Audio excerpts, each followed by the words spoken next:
PV Sunil Kumar గారు ఆయన suspended DGP ఆయన ఒక ఆసక్తికరమైన ట్వీట్ చేశారు. దర్యాప్తు సక్రమంగా జరగడం కోసం నన్ను సస్పెండ్ చేశారు, మంచిదే. మరి సమన్యాయం కోసం రఘురామకృష్ణరాజు గారిని కూడా అన్ని పదవుల నుండి సస్పెండ్ చేయాలి కదా.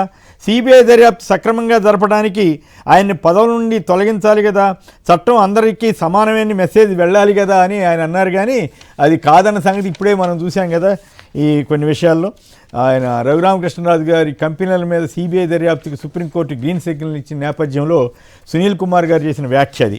తెలంగాణలో అది చంద్రబాబు గారికి పెట్టిన మెసేజ్, కానీ చంద్రబాబు గారు దాని మీద స్పందిస్తారని ఆయన ఆశించక్కర్లేదు. తెలంగాణలో 8 ఎంపీ సీట్లు గెలిచిన బీజేపీ పార్టీ బ్యాలెట్ పేపర్తో జరిగిన పంచాయతీ ఎన్నికల్లో అడ్రస్ లేదు. ఈవీఎంలలో ఓట్లు పడినట్లు బ్యాలెట్ పేపర్లో ఎందుకు పడలేదు, ఇది ఎలా సాధ్యమని ప్రఖ్యాత వ్యూహరచన నిపుణుడు ప్రశాంత్ కిషోర్ గారు ప్రశ్నిస్తున్నారు సోషల్ మీడియాలో. ఇప్పటికిప్పుడు ఎన్నికలు జరిగితే వైసీపీకి 93, టీడీపీకి 56, టఫ్ ఫైట్ 26 అంటూ క్యూ మెగా పొలిటికల్ సర్వే ఒకటి ఇచ్చింది.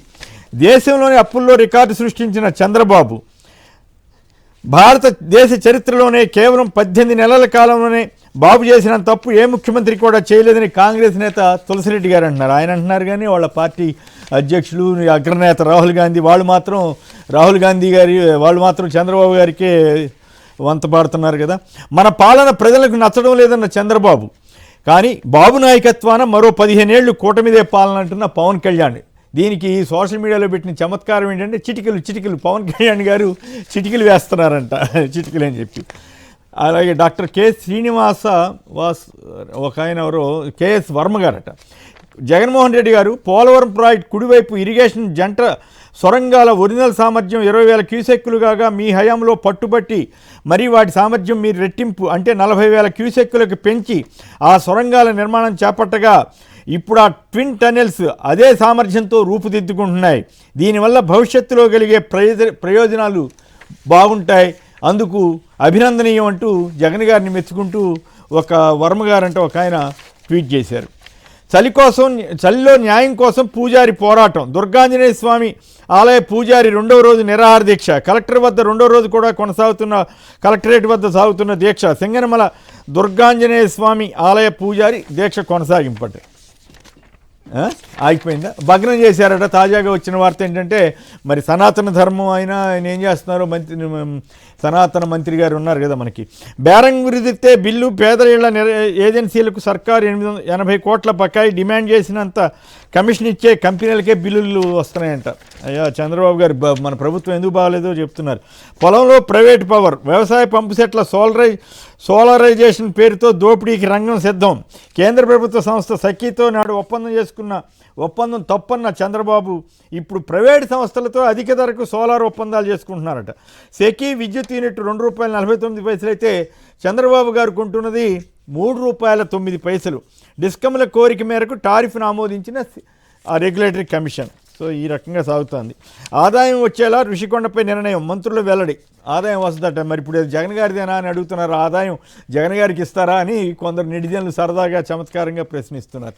మాది జనసేన కూటమి ప్రభుత్వం, మమ్మల్ని ఆపేదెవరు? వైసీపీ కుటుంబంపై దాడి, తండ్రి కొడుకులకు తీవ్ర గాయాలు చలపల్లిలో.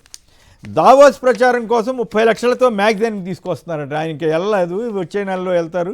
దానికి ప్రచారం అప్పటి నుంచే ప్రచారం అంట. ఆయన ఎవరో సోషల్ మీడియాలో కూడా కామేష్ ఎవరో పెట్టారు, చంద్రబాబు గారి స్ట్రాటజీ ఆ రకంగా ఉంటుంది, భవిష్యత్ ప్రచారాన్ని కూడా ఇప్పుడే మొదలు పెడతారని.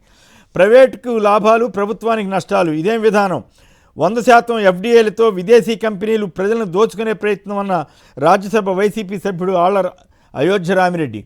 రఘురామాను అన్ని పదవుల నుంచి తొలగించాలి, అప్పుడే సిబిఐ సక్రమ దర్యాప్తు, అదే న్యాయం అంటున్న సునీల్ కుమార్. అలాగే సునీల్ కుమార్తో ఏకీభవించిన 91% మంది నెటిజన్లట. అలాగే చట్టాల రద్దు సరే, ప్రత్యామ్నాయాలు అవసరం అన్న వైసీపీ ఎంపీ పిల్లి సుభాష్ చంద్రబోస్. ఇక వీళ్ళు ఎల్లో మీడియా వాళ్ళు ఏదో నేతలతో జగన్ చెడు అంటే ఇవాళ కోటి సంతకాల ఉద్యమానికి సంబంధించి ఇష్యూ ఉంది కదా, దాన్ని డైవర్ట్ చేయడం కోసం ఎల్లో మీడియా రాసుకున్న ఒక కథనం. ఇక కోటి గళాల సింహగర్జన, ప్రభుత్వ మెడికల్ కాలేజీల ప్రైవేటీకరణకు ఒప్పుకోం, చంద్రబాబు సర్కార్ నిర్ణయంపై వైసీపీ సమరభేరి అంటూ కథనాన్ని ఇచ్చారు. నేడు గవర్నర్తో జగన్ గారు భేటీ కాబోతున్నారు. మెడికల్ కాలేజీల ప్రైవేటీకరణ అతిపెద్ద కుంభకోణం అన్న సజ్జల. మెడికల్ కాలేజీల ప్రైవేటీకరణ వెనుక చంద్రబాబు 1,00,000 కోట్ల దోపిడీ చేయబోతున్నారన్న వైసీపీ నేతలు. గుడివాడ అమర్నాథ్, గోరంట్ల మాధవ్, మొండితోక అరుణ్ కుమార్ తదితరులు తీవ్రమైన విమర్శలు.